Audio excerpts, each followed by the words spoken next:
yang ada di sini. Ya, kita akan persiapan guru sekolah minggu untuk tanggal 11 Juni ya. Jadi untuk tanggal 11 Juni kita persiapkan hari ini judulnya Tuhan menyertai dari Kisah Para Rasul 9 ayat 19b sampai 31. Sebelum itu kita satu di dalam doa untuk kita merenungkan bersama-sama. Mari kita berdoa.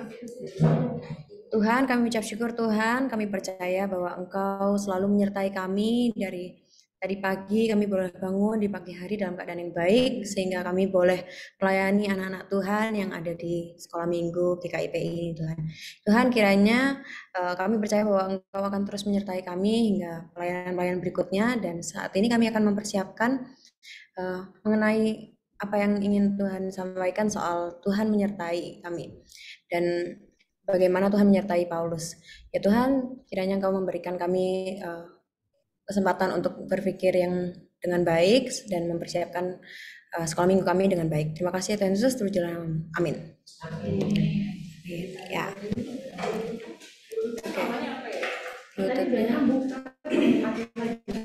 ya. Kita mungkin buka Alkitab kita dari Kisah Rasul 9 ayat 19b sampai 31. Oke. Sudah.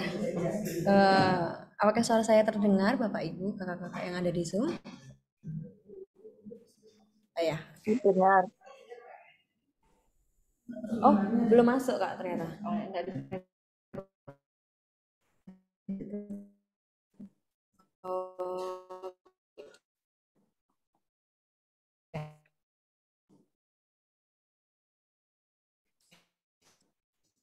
ya, kakak-kakak kita dari Rasul 9 ayat 19b.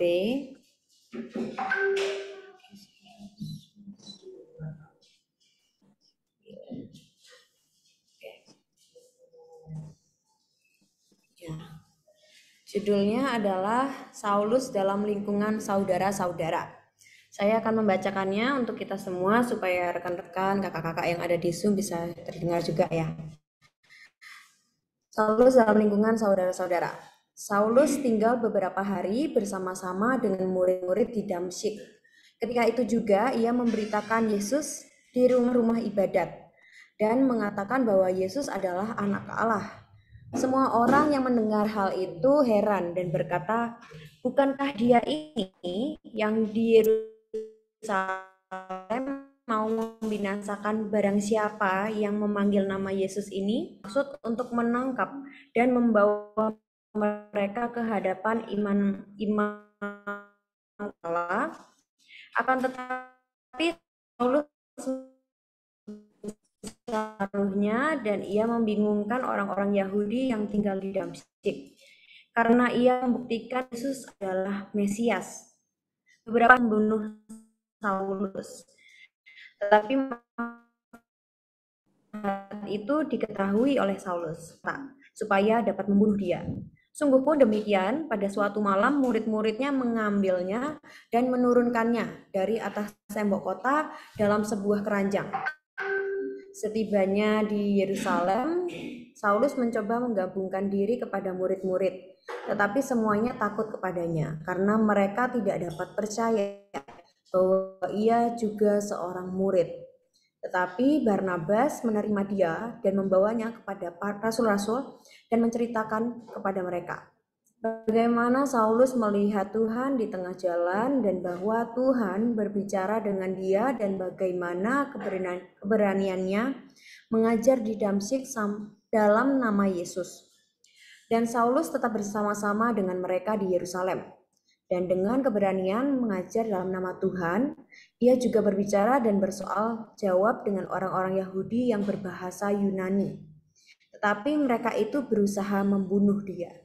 Akan tetapi setelah hal itu diketahui oleh saudara-saudara anggota jemaat, mereka membawa dia ke Kaisarea dan dari situ membantu dia ke Tarsus. Selama beberapa waktu, jemaat di seluruh Yudea, Galilea, dan Samaria berada dalam keadaan damai. Jemaat itu dibangun dan hidup dalam takut akan Tuhan. Jumlahnya makin bertambah besar oleh pertolongan dan penghiburan Roh Kudus. Ya, demikianlah firman Tuhan yang telah kita baca. Berbahagia kita juga yang tidak hanya membacanya tapi juga merenungannya di dalam kehidupan kita sehari-hari. Ya, Tuhan menyertai. Nah, sebelumnya saya punya ilustrasi Bapak Ibu, kakak-kakak, kakak-kakak. Ya, pernah tahu episode SpongeBob yang ini, Bapak Ibu, kakak-kakak? Ya mungkin ini zaman saya waktu masih kecil ya, umur 5 tahun, 6 tahun. Jadi ada Patrick sama SpongeBob ini punya sahabat namanya Wormy ya. Wormy. Panggilannya Wormy, WORMY. Wormy. Jadi kayak cacing apa? Ulat ya, ulat. Iya, ulat. Jadi ulat itu kan hanya eh, di udara gitu, di daratan. Jadi mereka itu menurut mereka Wormy ini adalah orang sosok yang unik bagi mereka.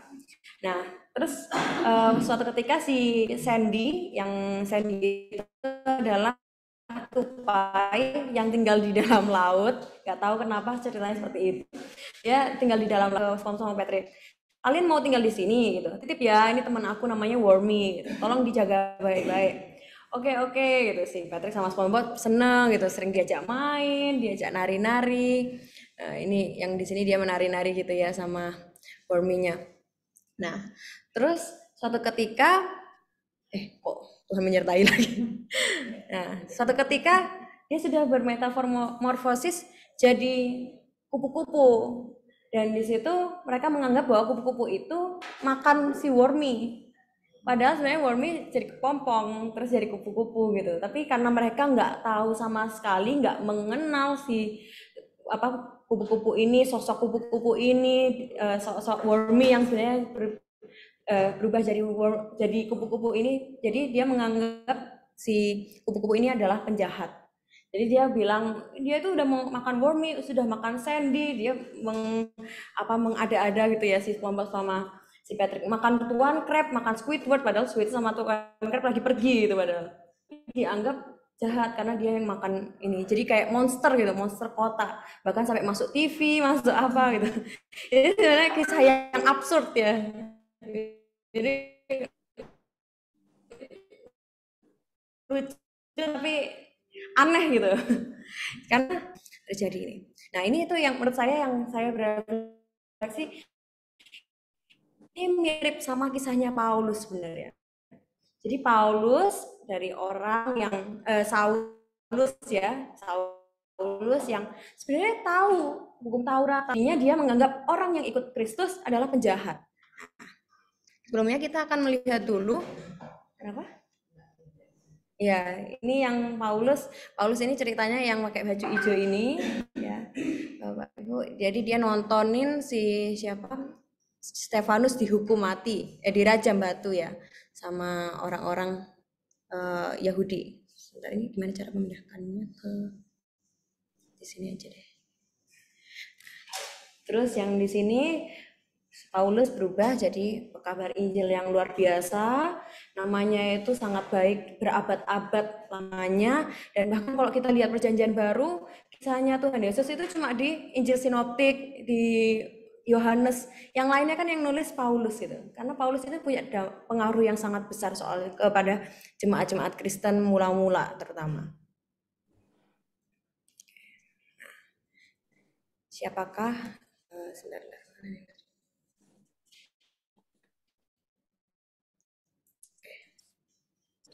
Ya, siapakah Saulus itu? Saulus adalah orang Tarsus yang ya ini tadi dianggap satu di antara orang benar dalam segala abad dari dulu, dari zamannya dia masih jadi Saulus pun dia jadi orang yang dianggap benar banget. Dan dia sebenarnya lahir sebagai berkebangsaan Roma. Dia dibesarkan bukan sebagai Helenis. Helenis itu adalah orang Yahudi yang berbahasa Yunani. Tetapi dia dibesarkan sebagai orang Ibrani. Orang Ibrani itu yang benar-benar percaya masih menganut apa namanya kaum-kaum gitu kayak Yudaisme, ada orang Saduki, orang Farisi, Herodian, ahli Taurat, terus ada Eseni, Nah, mereka menganut tatanan itu ya. Jadi Saulus ini adalah orang Farisi sebenarnya. Kalau disimpulkan berdasarkan pengumpulan-pengumpulan sejarah para tafsir, banyak isu bahwa Saulus ini sebenarnya adalah orang Farisi. Orang Farisi adalah orang yang taat Taurat, titik komanya Alkitab atau Taurat itu sebenarnya kok nggak bisa dipindah ya. Ini taruh sini ya. Ini yes. Dah. Titik komanya Taurat itu hafal. Bukan cuma ngerti, bukan cuma baca, tapi hafal. Benar-benar hafal. Jadi itu orang-orang ahli Taurat gitu. Dan dia dididik oleh Gamaliel. Gamaliel itu adalah guru besar saat itu di Yerusalem. Dia adalah pemimpin besarnya Farisi. Namanya itu sangat bagus. Jadi Saulus ini karena dia anaknya si Gamaliel, jadi dia juga adalah tokoh yang sangat penting pada masa itu. Kemudian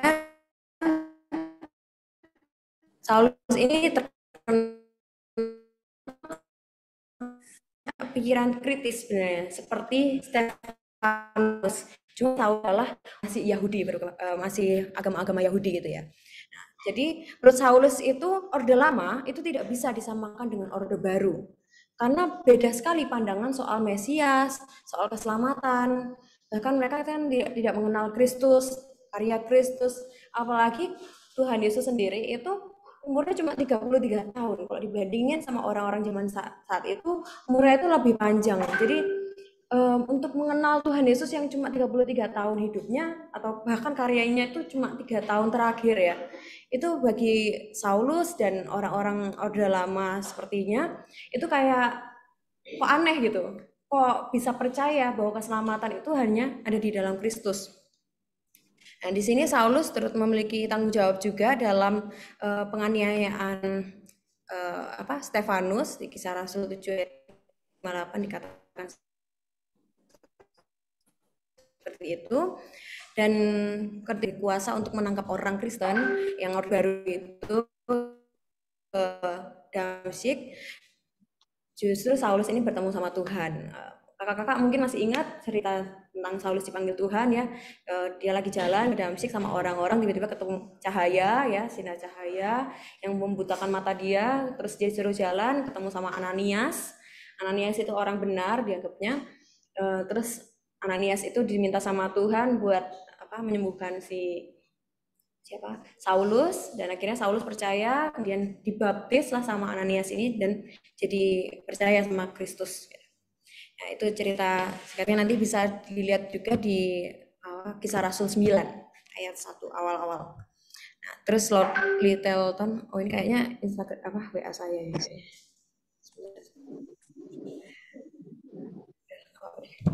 Terus Lord Littleton itu peneliti juga ngomong, jika dipikir secara wajar, Kristen adalahnya dihiraukan Kristen itu sebenarnya suatu demonstrasi yang sebenarnya dapat dibuktikan juga kalau secara sejarah, secara sisi kan banyak tradisi lisan ya zaman itu masih bisa dibuktikan sebenarnya. Jadi menurut Saulus juga secara rasional Kristen itu juga masuk sih, soal keselamatan, soal karya Yesus, seperti itu. Dan ketika Saulus tidak lagi dipanggil sebagai Saulus, tapi jadi Paulus, ya Paulus itu kemudian menjadi penting dalam sejarah keselamatan. Ia bertobat dan dibaptis, dan tetapi tidak semua orang itu mengetahui kejadian pemanggilannya. Jadi orang ketika Paulus ini tiba-tiba bermetamorfosis ya, berubah drastis sampai orang nggak mengenalnya lagi, itu Paulus itu jadi banyak dibenci dan banyak yang ingin dia mati, karena kan dirasa orang ini kan sangat penting dari sebelum-sebelumnya dia adalah orang yang sangat penting, tiba-tiba dia apa yang sebenarnya dia musuhin malah menjadi dirinya gitu ya. Jadi kayak misalnya ya ini lagi musuhan sama saya, terus malah saya itu jadi bagian utama dari sini. Kan dia jadi bagian utama dari proses keselamatan itu. Nah, kemudian Paulus juga melakukan perjalanan pengkabaran Injil, ada yang pertama sampai ketiga. Ya nanti kalau misalnya kita akan baca Kisah Rasul lebih lanjut, ada pengkabaran Injil 3 sampai 3 panjangnya.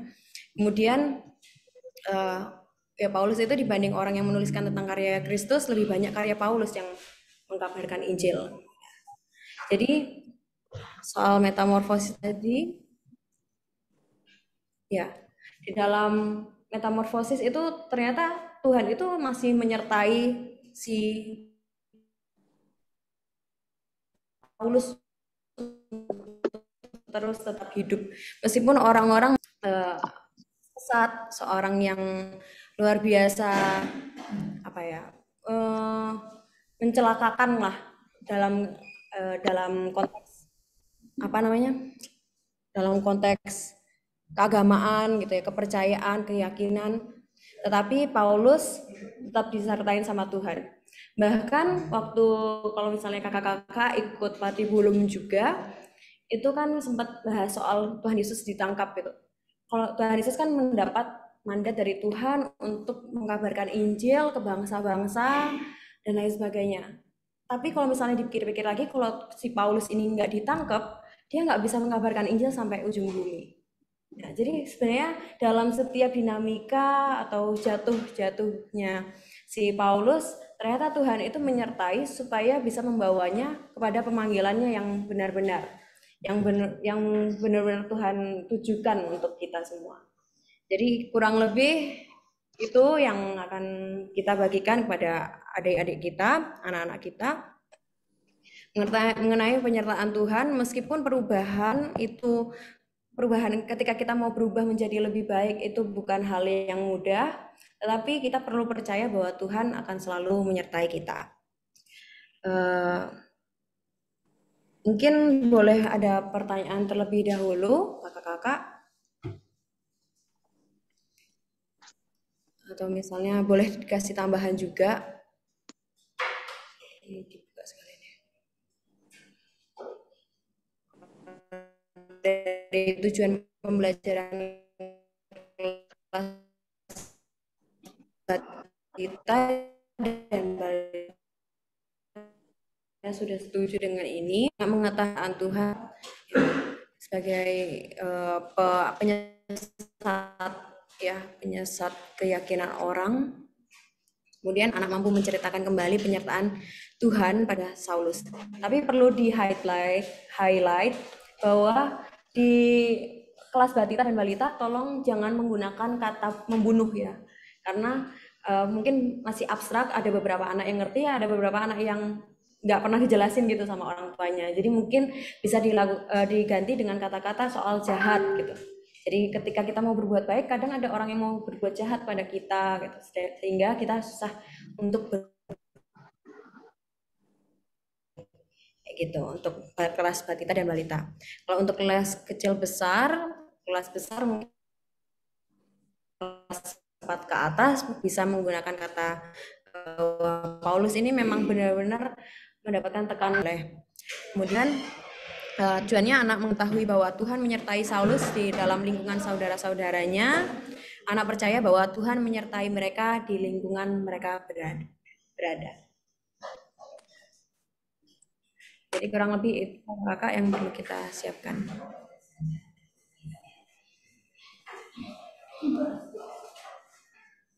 Oke. Apakah ada pertanyaan atau tambahan dari kakak-kakak sekalian yang ada di sini atau yang ada di Zoom?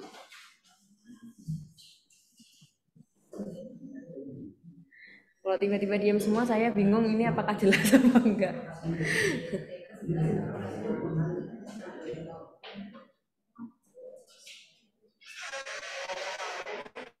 Ya, ya.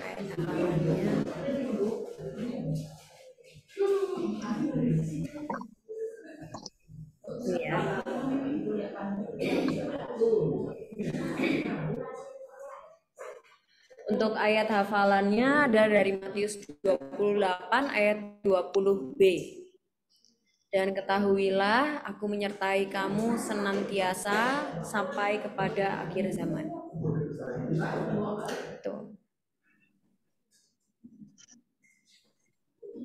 Jadi mungkin pengajarannya bisa mulai dari pembedaan soal Saulus dan Paulus dulu, kemudian baru bisa membawa ke apa karya-karya Paulus itu ternyata Tuhan sertai loh gitu.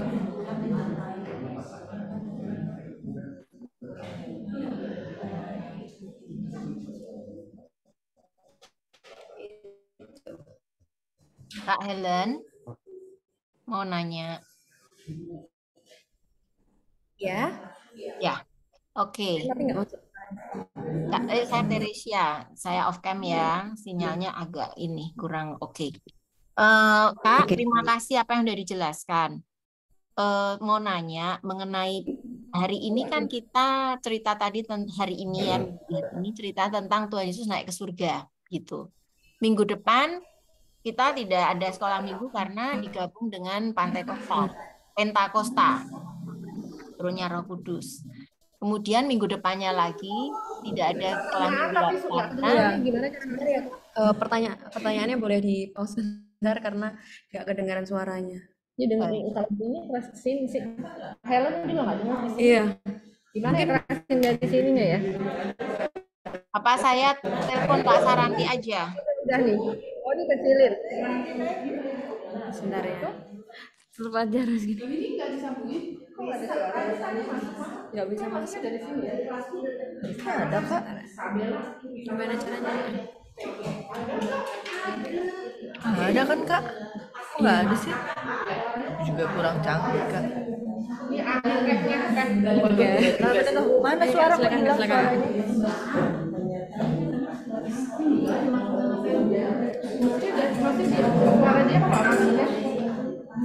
Iya, WA-nya aja. Sambil nunggu Kak Tere mungkin bisa chat Ya. aja dulu Kak. Saya telepon ke Kak ini ya, Kak Sigit Oh, ya. iya. Saya telepon Kak Sigit supaya Kak Sigit sama aja online. Sama ya. Saya telepon ke Sana. Kak Saranti nggak diangkat.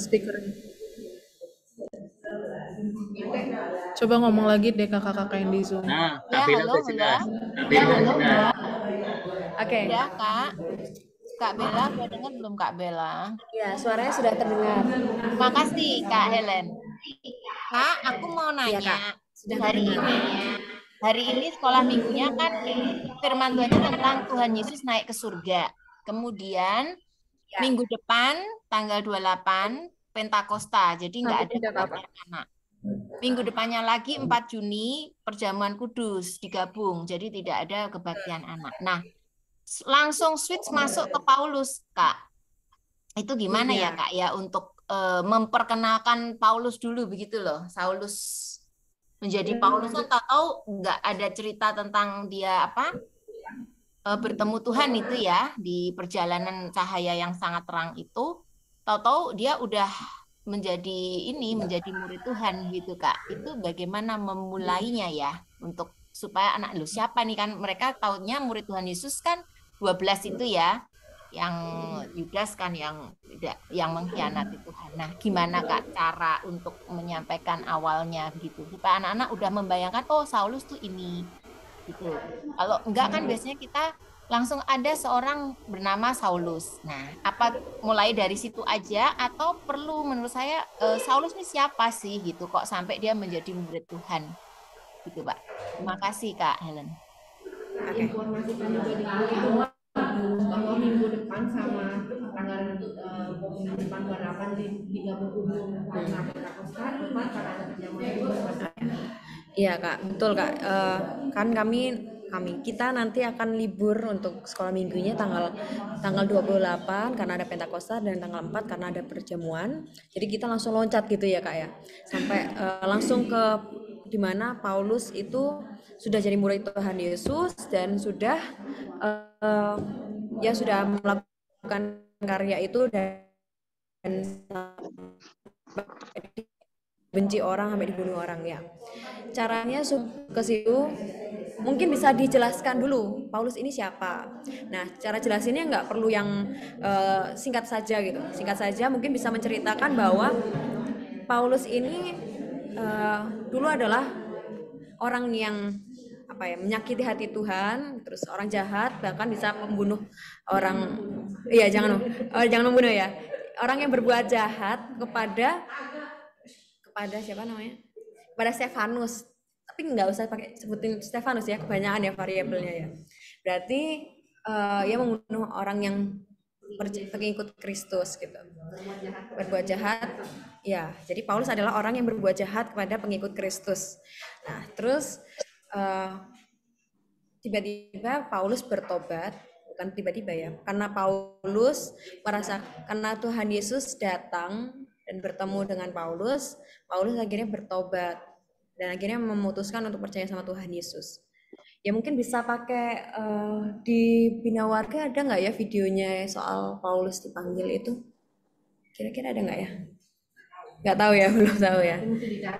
Ya mungkin nanti saya bantu untuk cari videonya. Mungkin Bina Warga juga akan menyediakan, jadi nanti akan saya share di di grup supaya bisa anak-anak paling nggak ngerti singkatnya mengenai si Paulus ini siapa.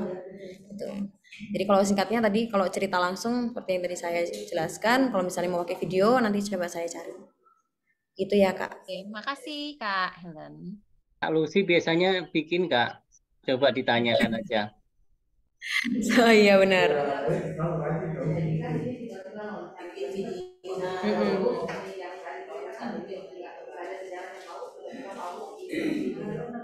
Iya.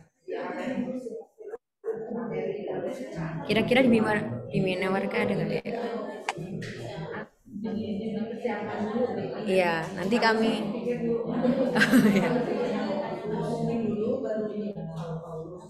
Ya, jadi ceritain paling nggak si Paulus ini siapa? Saulus berubah jadi Paulus itu.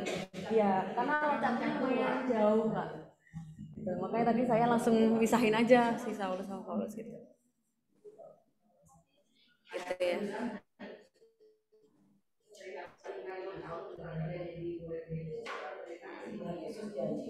Iya. Kak Lucy, PR-nya Kak Lucy. Iya, oke. Jadi kurang lebih seperti itu Kak. Nanti di-share lagi Kak kalau misalnya sudah ketemu ya. Baik, Kak mungkin ada pertanyaan lagi? Iya. Oh, lagu temanya. Lagu temanya di sini ada nggak? Kayaknya nggak ada ya.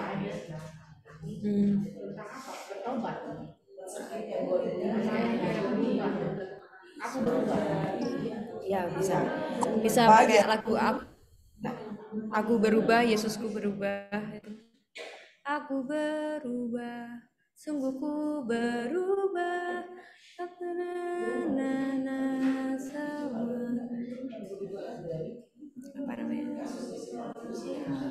Itu ada lagu yang sekolah minggu Kak Lucy, timnya yang sedikit demi sedikit itu loh Kak, yang berubah itu loh. Ada itu juga tuh Kak. Lagu untuk lagu tema Kak Lucy. Ada ide lagu kan?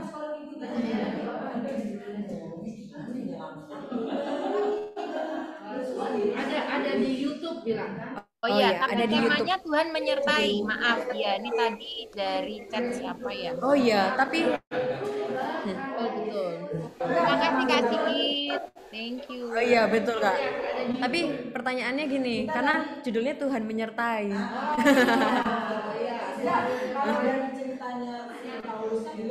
Iya, berubah. Iya. Iya ya. Gitu ya. Iya. Apalagi saya yang nyiapin.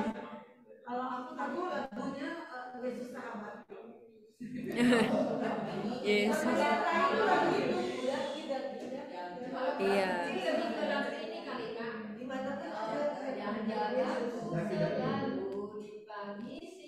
Oh, bisa. Dan menjaga. Buat anak kecil itu kan menyertai apa sih gitu. Iya. Misalnya kan jaga. Iya. Bisa. Kudaki-daki. Iya. Di kiri kau ada, di kanan kau ada, di atas dan di bawah kau ada, di suka kau ada. itu bisa. Kudaki-daki bisa Kak, kudaki-daki gunung yang tinggi. Ya, ketika kita lagi suka gitu ya, Tuhan menyertai. Ketika kita lagi di duka, ketika kita mendapatkan tekanan dari orang-orang sekitar, dari orang jahat, Tuhan tetap menyertai. Itu juga bisa, bagus. Kudaki-daki. Baik, terima kasih Kak. Mungkin ada lagi kakak yang lain.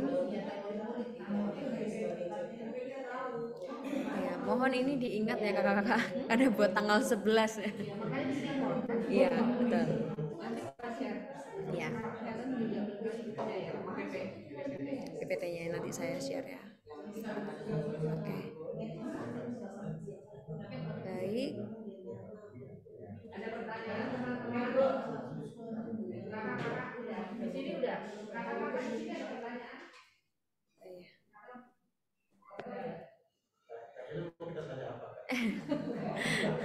Sebenarnya udah jelas ya. Jangan nanya deh, gue persiapan cuma Ups, ketahuan. Iya, nggak tahu